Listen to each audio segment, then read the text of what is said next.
What's going on, YouTube? We are going back in time. We gave you the top 10 games that you had to play on the NES, and today we're going to give you the top 10 games you got to play on the Super Nintendo. Yep, this was probably the hardest one, and I was mentioning to my boy Johnny Boombots that there's too many games for me to decide. So many great classics out there like Chrono Trigger, Super Star Wars, Super Empire Strikes Back.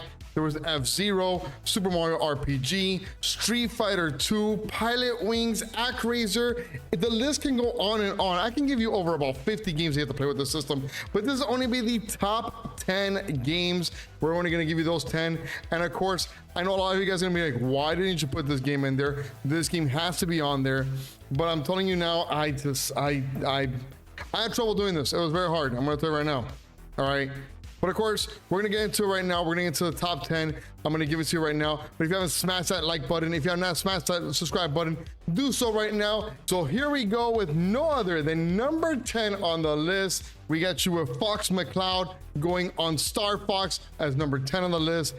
Take flight on the fast-paced, frank the gameplay. This action-packed flight simulation game was also distinguished as being the first Nintendo title to feature three-dimensional graphics back when this was incredibly rare.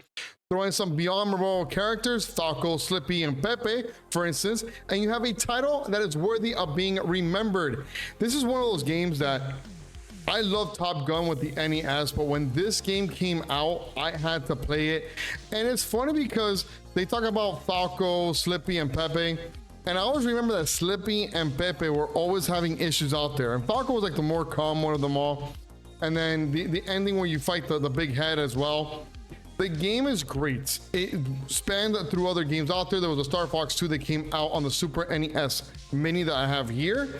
And of course, you also had the Star Fox Adventures on GameCube as well. Of course, having Falco and Fox McCloud both being in Super Smash Brothers as well. Now, this is something that I wish that Nintendo Switch 2, when it does come out, they do release this as a Game 1 title. I think that's one of the games that they have to bring out. Like, we've always had a bunch of Marios, we've had Donkey Kongs.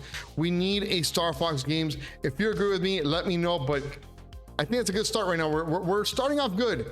But number 9 is a little bit better. And it's no other than Samus Ares coming back for Super Metroid. Arguably the most influential game in the 2D action adventure genre, and it's easy to see why. With flawless action, impeccable level design, out of this world atmosphere, a total badass heroine, and an enormous overworld to explore. Few games can hope to reach this rung on the ladder of pure gaming bliss. As one of the best entry into the Metroid series, it is no wonder why Samus Aran's SNES adventure made it to the top 10 on our list.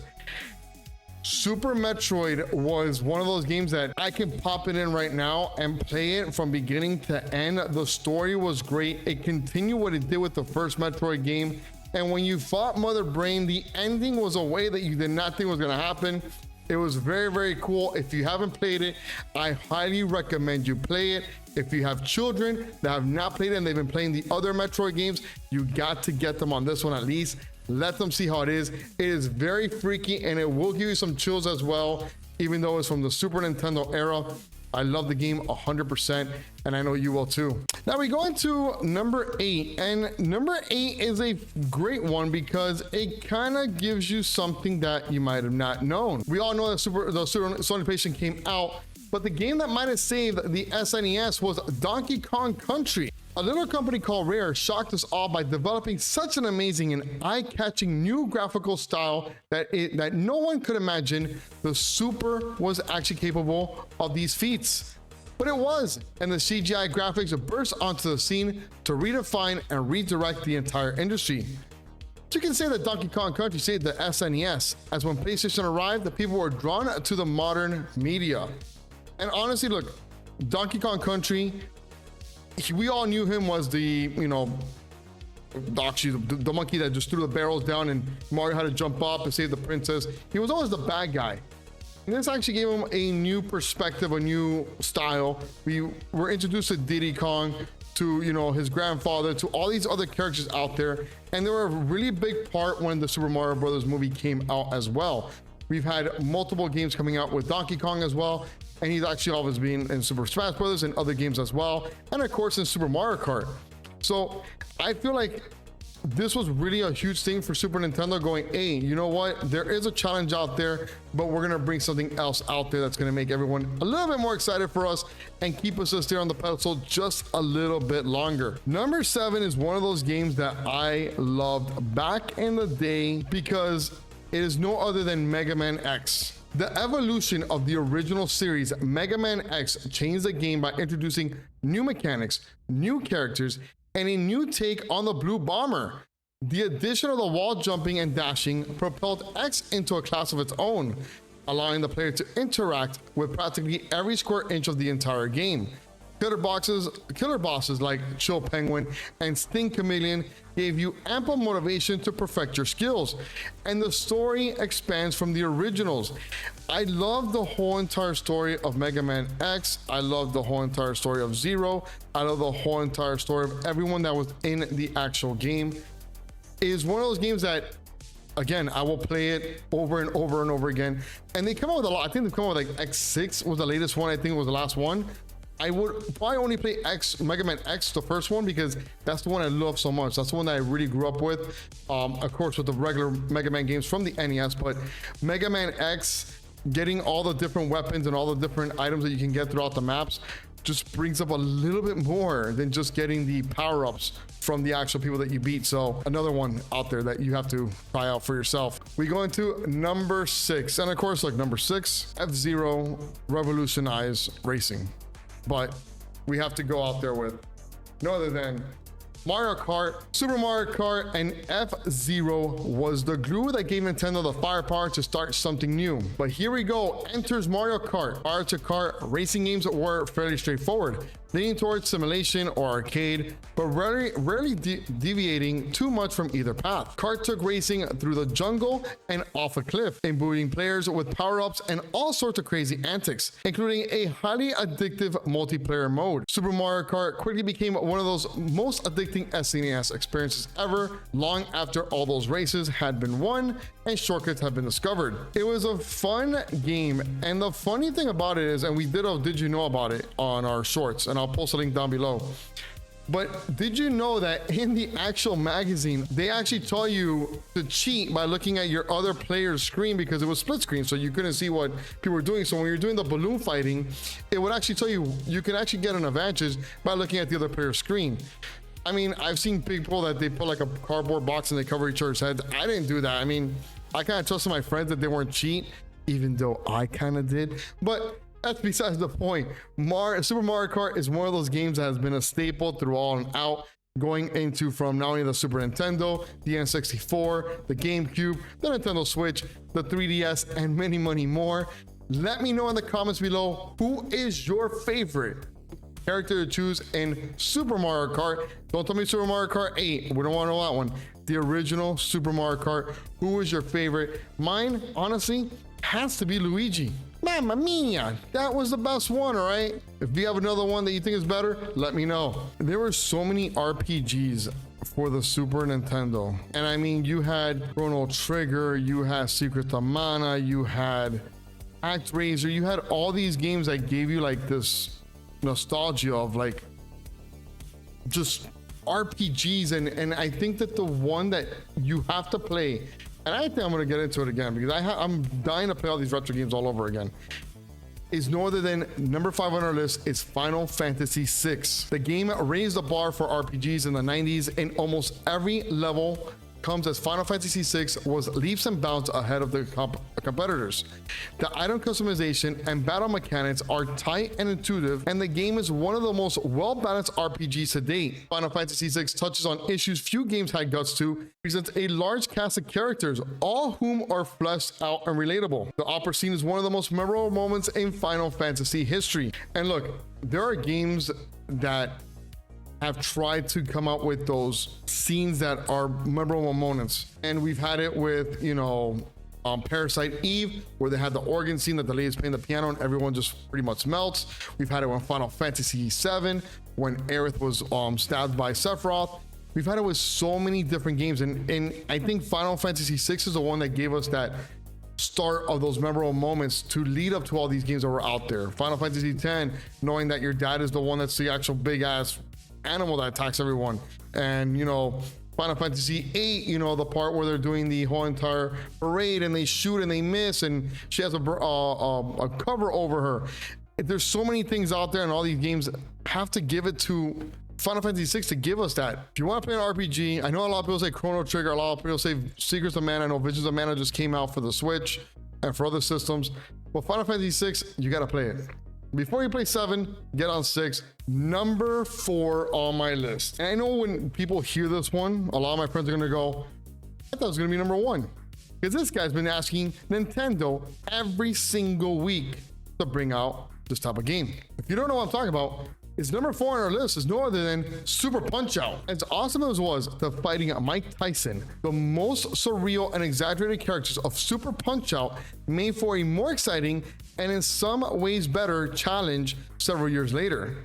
The precision-based action of each match is truly spectacular, boiling down to studying each outlandish opponent for weaknesses. Best of all was finding a boxer's instant KO point. Now, take it from me, I am the record holder with a bunch of other people for Gabby J, and the game has been a staple for many players that are speedrunners. I love this game. I have done speedruns for Gabby J. I tried doing Piston Hurricane. I came super close of getting Piston Hurricane into first. I think I'm like 6 when I submit the videos, but I'm continuing to do my speedruns of Super Punch-Out to try to knock it all out.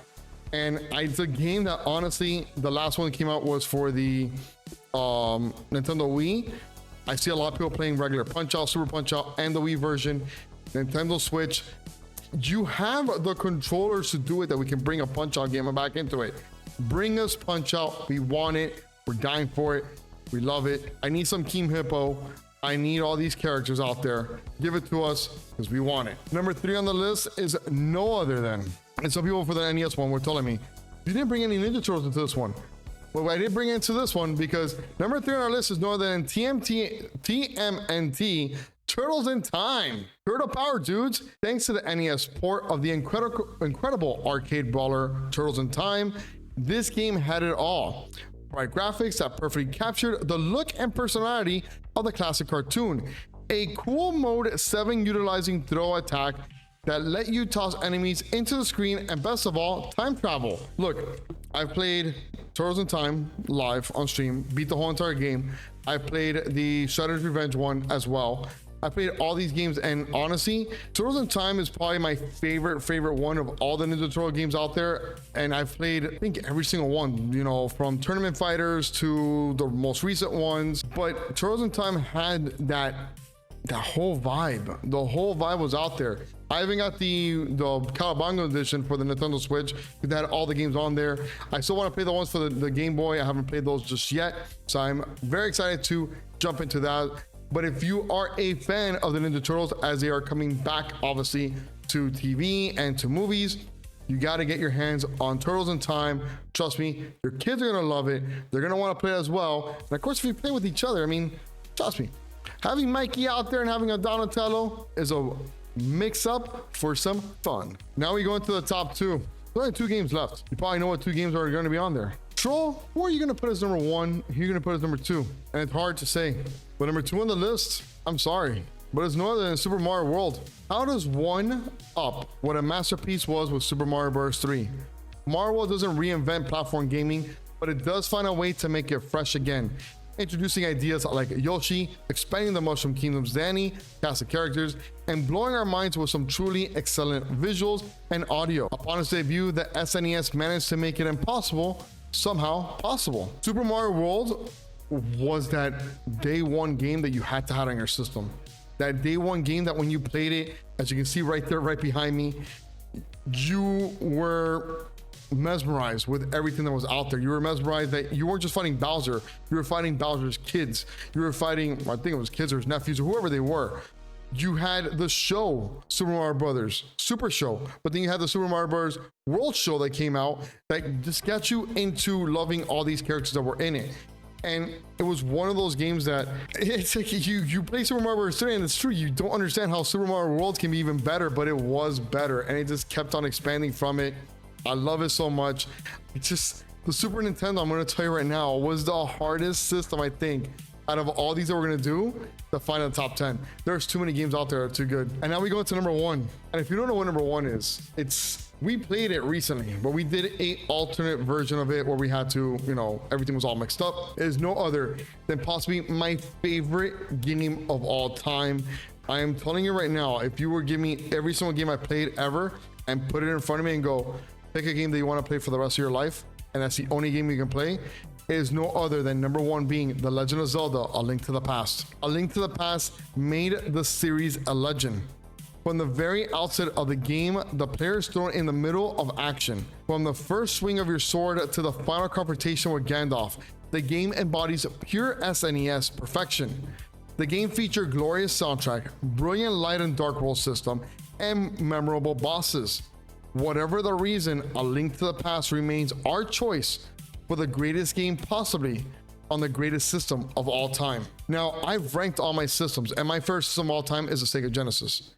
But for the Super Nintendo, The Link to the Past is the best game out there. It was what revolutionized Zelda. Yes, we had Legend of Zelda 1 and 2, and of course with the Game Boy, we had Link's Awakening. But look at everything that's come out after that. Link to the Past, Hyrule Castle, Wind Waker, Tears of the Kingdom, Breath of the Wild, all these games came out based on one game that was imaginative. You know, finding 7 crystals to get the 3 Triforces, to find the 3 pendants, to find, you know, all these different bosses you have to fight, that each one had a certain way of beating them. That if you didn't have the ice rod, you can't beat this boss, or you have to find the middens to lift up the rocks, to go into the dark world, to go in to fight all these people. It was a game that honestly revolutionized gaming for me, and it got me, I think that was the one that got me into wanting to play games that were RPG. And I know it's not one of those turn-based type of RPGs, but it gave me that advantage of playing those adventure style RPGs that you have to think on your feet, run around, and just imagine everything. I'm telling you now, this is my top 10, but there are so many more games out there, and I can go on the list and list and list of everything for the Super Nintendo. You can't go wrong with any of these 10 games, and I will recommend these. I would like to know which ones you recommend as your top 10, or which would you recommend and remove from what my list on there. I know there's some on there that you guys will probably remove, you guys will probably bring on there as well, but it's very hard to kind of choose which one you want. I love the Super Nintendo. It's still one of my favorite systems out there as well. I hope you are loving this series. We are going to be doing the Sega Genesis next, so let me know in the comments as well. I know we're asking a lot of stuff, but let me know in the comments what you think my number 1 game is going to be for the Sega Genesis. I'm going to pop up in the community tab a couple options of what game you think is going to be in the top 10 for the Sega Genesis when we do that one. But I am enjoying this series a lot. I hope you guys are enjoying the ride with me. My name is Mr. Angry Troll, your retro favorite streamer on YouTube, or content creator, however you want to call it. I shall see you guys on the next one. We have a lot more videos coming out, a lot more retro games. I cannot wait for spooky season to come out. We got more stuff for you all. Peace out, gamers. Have a great one. I hope to see you at the next time.